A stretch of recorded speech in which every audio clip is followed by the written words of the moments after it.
Yesterday, the Supreme Court of Nigeria temporarily halted the move by the federal government to ban the use of the old Naira notes from February 10. The 7-member panel suspended the move in a ruling in an ex parte application brought by 3 northern states of Kaduna, Kogi, and Zamfara. The 3 states had argued that the note swap plan was causing hardship before the elections. Justice John Nyangokoro said the decision to suspend the deadline was unanimous. However, the application being ex parte was not served on the Attorney General of the Federation, who is sued in the case as the representative of the federal government.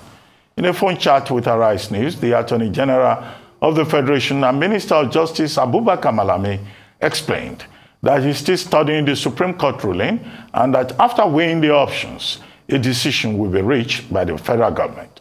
The AGF also disclosed that the federal government will likely reach a decision on the matter today. Joining us now on the show to analyze the judgment of the Supreme Court is Dele Farotimi, a lawyer. Dele, good morning. Thank you for joining us. Good morning, Prof. Since everybody is promoting themselves, let me also promote you to Prof. Doc. Good morning. Don't worry. Maybe at the appropriate time, I'll go back to where I came from. And try to see if I can take a chair. Prof. Anyway, good morning. Good to have you on the program. Quickly, your take on the ruling yesterday by the Supreme Court in the matter of Kogi, Kaduna, and Zamfara states invoking the original jurisdiction of the Supreme Court with regard to the February 10 deadline and the extension of grace period to February 17 concerning old. Good morning, Rufai. And new notes. Let me enter all the proper caveats. Let me enter all the proper caveats.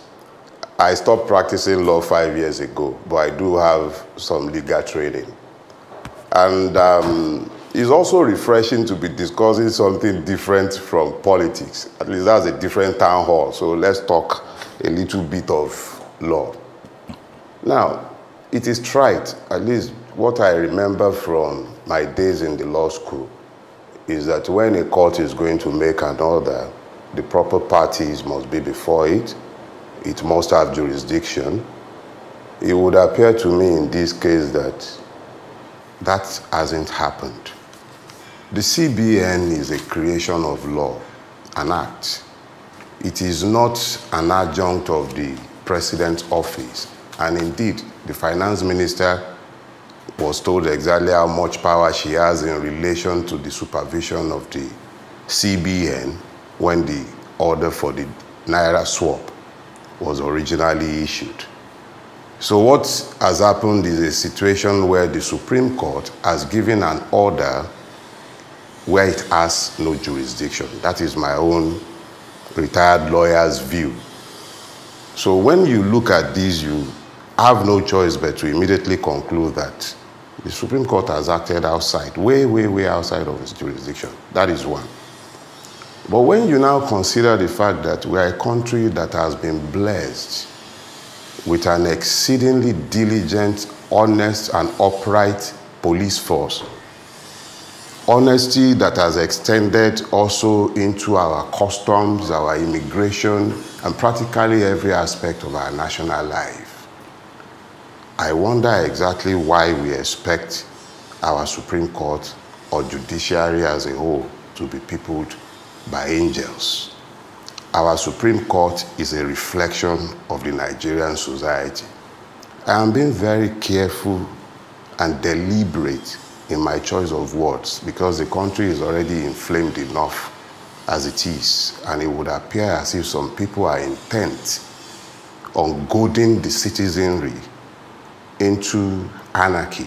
So I do not want to be one of those that will pour petrol, but this is a most irresponsible action. Now, let me say this. If one is to look at this pronouncement of the Supreme Court, it can only be explained on one of 2 grounds. Insofar as the facts in the public domain are clear, which is that there is an order purporting to halt the deadline, and this order was given without the CBN having been made a party, it would be a most irresponsible order to have given in the absence of the CBN as a party to the suit. That is one. The second thing is, you can only explain these on the ground of incompetence or corruption. That is my own honest opinion. And I stand by those words. And it wouldn't be the first time where the Supreme Court will purport to assume jurisdiction where it has none. These are my views, and I stand by them, and I have used those words deliberately and intentionally. Thank you very much. Okay, Mr. Farotimi, you see, one of the legal, there was a paper that, because a lot of stories are flying around now, so there was a paper, I think it was The Wheel, that reported that there was a CBN opinion that came out yesterday. And the opinion was, this doesn't concern us because we're not adhered to the suit. We just continue with what we're doing. And in all of this, I want you to also speak to the independence of the CBN, because a lot of people, you know, in this spirit of political ragamuffin, junketing attitudes, think that the CBN is not even independent. Rufai, our rulers, the Nigerian ruling class as a whole, are a bunch of pyromaniacs. They enjoy setting fire to the house, and they imagine that if the house should begin to burn, it will not touch them. The CBN opinion, I haven't seen it, but fact of the matter is that opinion will be completely correct. The CBN is a creation of law. As a creation of law, it has the capacity, the powers to act independently of the presidency, the legislature, or even the judiciary, insofar as it acts within the law. In this case, the CBN is not a party to the suit. We're even talking about the Supreme Court assuming original jurisdiction. That can only happen in a dispute between the state government and an agency, or in fact, the federal government itself. We're talking about a situation where, let's say ABC, A being the state government, Malami and his own people, his crowd, the federal government being B, and the CBN is C. So A has dragged B to court and is demanding that C, who was not in the court, who is independent of B, should not do something when he's not even a party to the suit in the first place. It is tried. You don't even need to be a professor of law. You don't even need to be a PhD holder like Dr. Abati to know this. Is simple, elementary. So when you see look, the DSS went before a court and asked for an ex parte order so that it might arrest Emefiele. This was at the beginning of this madness. The court declined. And then Emefiele started his James Bond hide and seek up and down the place. Nobody knew where he was. They knew where he was. Next thing, soldiers are guarding him. DSS are... So they started all these games. This is what I mean when I talk about pyromaniacs. They don't think of the long-term consequences and effects on the institution and the state itself. They are focused on their stupid, narrow interest at all times. And this is what is happening again. So, DSS refused, and the court refused. It is the same game that they haven't stopped playing that you are seeing again. It is a logical thing. Some people are bent on frustrating the Naira swap policy. They believe themselves to be the target of that policy. Now, I don't know what happens within the APC coven. I've never been in Aso Rock. I've never been anywhere near Emilokon and his coven.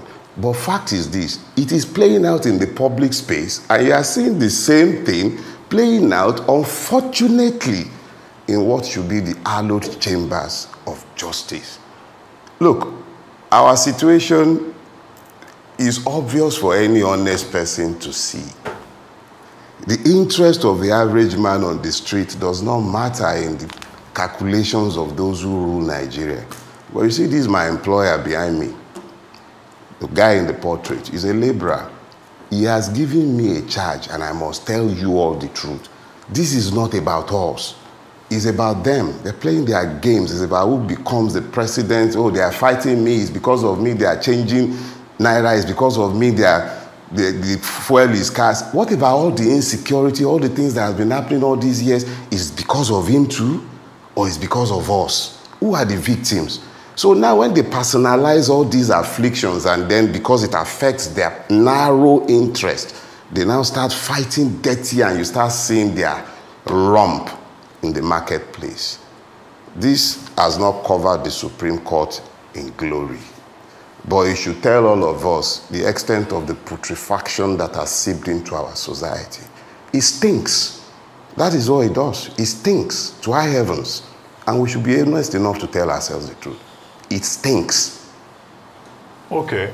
I think I would like you to assist us with a number of clarifications. When we talk about jurisdiction, yes, jurisdiction goes to the heart of the authority of the court, which can be raised before, during, and after a particular case. And when you raise the matters of jurisdiction, it can affect whatever the court has done in terms of proceedings. Okay, but in this particular case, true, what is being talked about is original jurisdiction of the court, of this apex court, under Section 232. And what the states are saying in terms of course of action is that in terms of this policy, they disagree with the federal government of Nigeria. What the federal government and the Attorney General of the Federation is now saying is that, oh, look, this matter should have started at the High Court, not at the level of the Supreme Court. Do you expect that if they push that argument before the Supreme Court will reverse itself on the matter of jurisdiction when the Supreme Court can itself make laws and give interpretation to the Constitution? That's number one. Number two, you raised the point about the CBN not being joined as a party.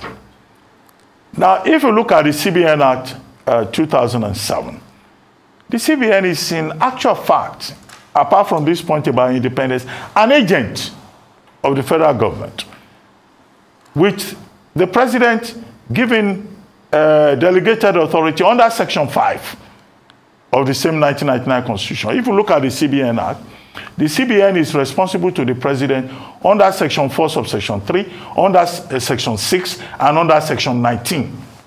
So there are things that the CBN cannot do without the representation, without the approval, that's what the law says, of the president.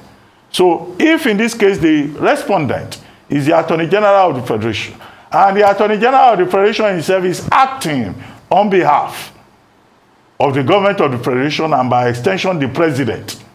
So where does the issue arise about saying the CBN has not been joined? The CBN Act cannot be superior to Section 5 or to Section 232 or to Section 230, as it were. If you can help us clarify this conundrum. I know you have a plethora of learned silks who would begin to dab and dissect through the many laws that you have quoted. But let me strip it to its bare bones. And this is the bare bone. The subject is about jurisdiction. And jurisdiction goes to the root of any powers that the court might care to assume.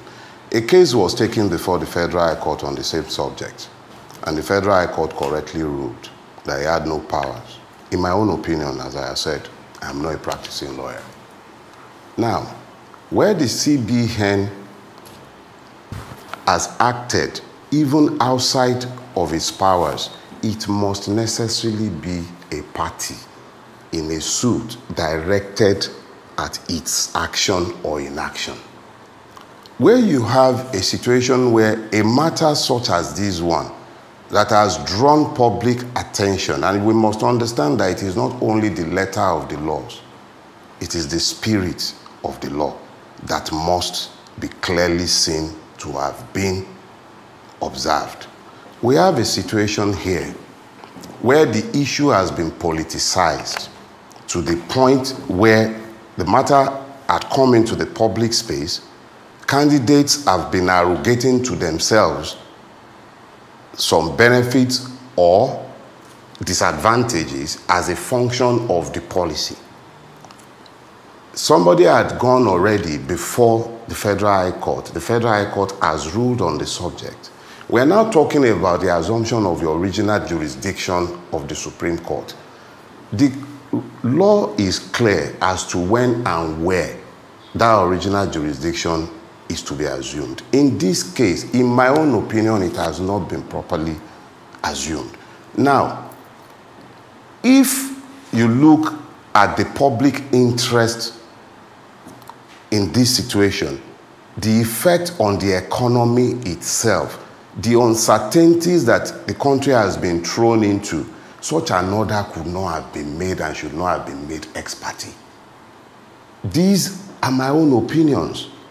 And I do not believe for 1 second that any exercise of the power in the manner in which it has been exercised now can be justified on the grounds that you have highlighted. I might very well be wrong, but these are my opinions. And I am also a lawyer who has retired. So what I'm saying to you, the languages I have used, the average lawyer will be careful not to use them because he knows that the Supreme Court or the body itself would begin to come down on it because it must preserve the illusion of justice. But this is nothing that can be justified. There is no basis for the assumption of jurisdiction here, in my opinion. So, two things. What was supposed to be the proper jurisdiction? Is it the argument that it was supposed to have started from the Federal High Court in the first place? That's one. Number two. That is my belief. So, number two will... That is my belief. This matter had been started in the Federal High Court, and the Federal High Court has ruled on the subject. It has ruled. That is the proper venue for it to have been started. And the proper party was before the Federal High Court. The proper party was before the Federal High Court. That is the argument here. So another thing, when you talk about jurisdiction, it is fundamental to the discharge of justice. Okay, let me also add this to it. So when you check the Federal High Court case, those added were the CBN, 27 deposit money banks, which are key people, you know, to be able to halt this policy. The big question will be, what do you think was the motive behind these lawyers not adding the CBN and the deposit money bank to the suit? And also, secondly, in the grand scheme of argument, no, hang on a minute, in the grand scheme of argument, if they are to press further and to make a case for the hardship on their citizens, no recorded occurrence of violence have been had in Zamfara, Kaduna, or Kogi as regards this policy. So what are the arguments here? Look, Rufai, I've told you already. The Yorubas have a proverb. They say, "Àrùn tó ń ṣẹ̀gbẹ̀fà, òun ló ń ṣọ̀dún, òun tó ń ṣàbọ̀yàdé, gbogbo ọlọ́yà ló ń ṣe." What ails one of a type ails all. We have this assumption that our judiciary is somehow insulated from what has overtaken us as a people. The fact that this is occurring within what should be the hallowed walls of the Supreme Court equally makes it almost unthinkable that it has been influenced in some ways. But I am saying that the persons who took this before the Supreme Court itself has acted most carelessly in this matter, because the proper parties, the persons who took this before the Supreme Court, didn't do it for anything beyond their own political agenda. And they've been in the public space carelessly making it clear that they consider the policy as being inimical to their own political interests. It's not even, and then if you would recall, days back, the governor of Kaduna was there busy meeting with traders, telling them not to worry about changing their notes that when the candidate of his party comes to power, the thing will be reversed. They've been very, very vocal and clear about why they are against this policy. And let me ask, we were given, I believe, 90 days in all. India did it in 1 day. Now, what were we waiting for all this while? Why were these cases not taken before the Supreme Court itself, even if it must have gone before the Supreme Court? Why is it happening now? We have these convoluted ideas that there might be a standard for the entire world, but we are entitled to a peculiarly Nigerian standard. 90 days, and we are still busy extending, and then now we are in. Look, there is nothing about public interest here. It's completely about political interest. It is up to the Supreme Court to justify what it has done, because frankly speaking, it has not covered itself in glory with this. For me, there is nothing about these that can be justified in law. That's my honest opinion. Can be discounted, like I said. I'm no longer a lawyer. Okay, Farotimi, I need you to also assist us with further clarification in this regard. You mentioned the case that was taken to court by 4 political parties at the Federal High Court. Now, what is the status of that particular case now, considering the hierarchy of courts, with the Supreme Court now ruling in the same matter, the rest, in both cases, the rest, that's the substance of the case, you know, is the same. So now the Supreme Court, which is a superior court, having ruled, what happens to what happened, what was decided at the level of the High Court? And are you surprised that the state governments did not go to Court of Appeal in that particular matter? They went straight to the Supreme Court. What is the implication in terms of the hierarchy of courts?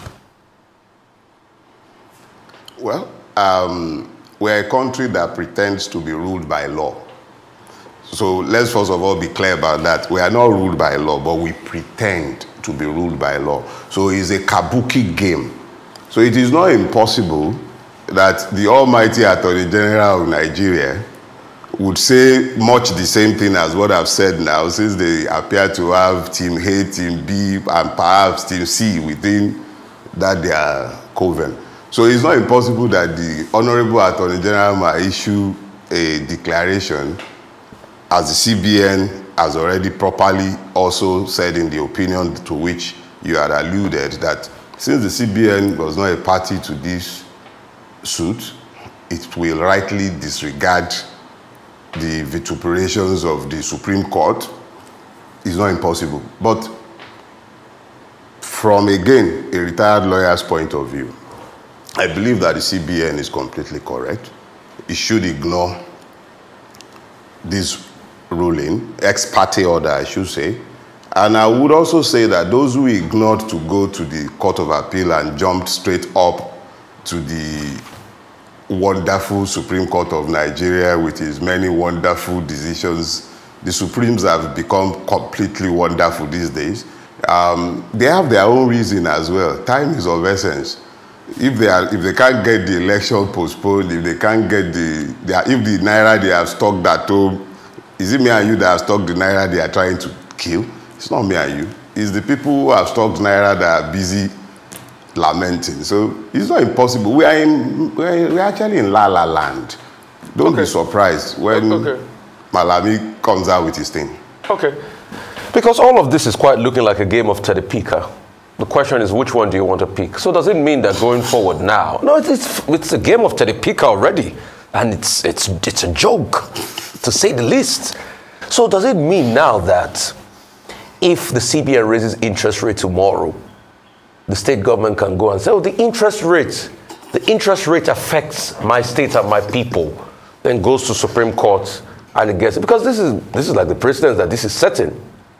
And somebody would have wondered that why didn't the states, for instance, take the federal government, as it's taking it to court now, over issues that are pertinent to the people, to the old people's welfare? Why is it over this matter that is so? Because what it means tomorrow is that once interest rate is raised or something, the state governor can say, well, the interest rate affects my people, and he'll get injunction to halt interest rates and monetary policy. So if the monetary policy didn't sit right or somebody didn't say something, but they can summon the court and say, monetary policy, you didn't sit right, you didn't speak properly, I sue you to the Supreme Court. And I get... Can be that ridiculous. No, but Dr. Abati, isn't it a game of ridiculousness now? It can be that ridiculous. Isn't it a game of ridiculous now? Dele? Rufai, look, doctor just took the word right out of my mouth. There is something we call reductio ad absurdum. That is when you continually break down something until it gets to the point of the ridiculous. And the truth be told, Nigeria has gotten to the point of the ridiculous. When they were done destroying the lower courts, they have their gun sight on the Supremes now. And the Supremes are busy unveiling in public. So let's say this. It is not impossible that we'll get to all those points because it usually starts somewhere. And let's be clear, the putrefaction of our court didn't start yesterday. It started somewhere. It started when we tolerated the elevation of, extremely intelligent men, because that's how the court system works. The politicians, powerful men in society, get to appoint the judges. More or less, that's the reality. So the most brilliant one amongst these ones in the lower court gets elevated to the Court of Appeal, and the same thing happens to the Supreme Court. But the question we have to ask ourselves, that we constantly ignore to ask, these men and women, are they Togolese? Are they Ghanaians?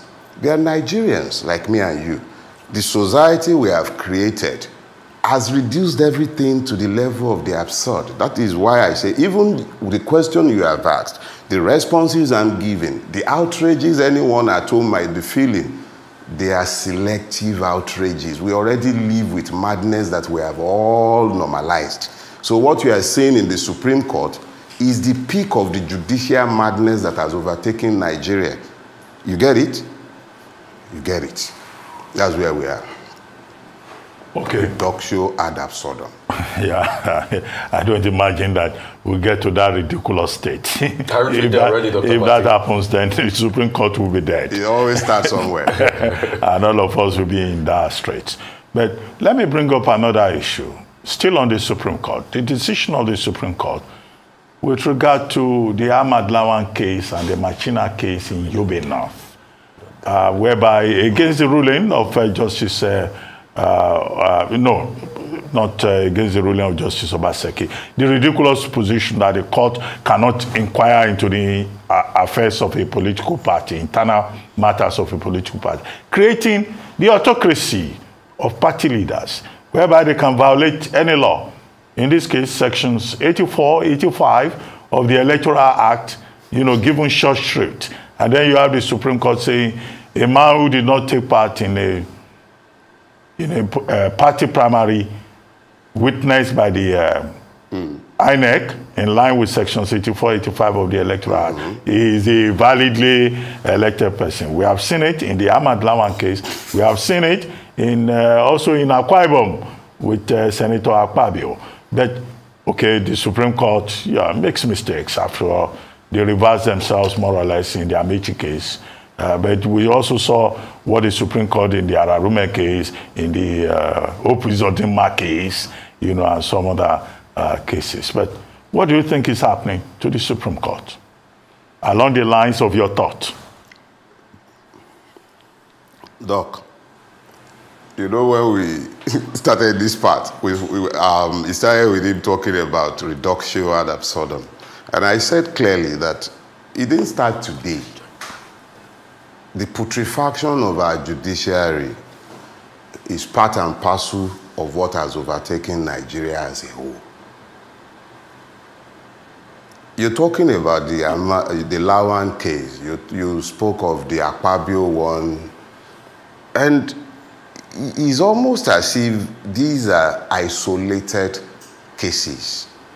But the reality that you know, I know, each and every one of us knows, is that the Supreme Court and the Nigerian judiciary as a whole are becoming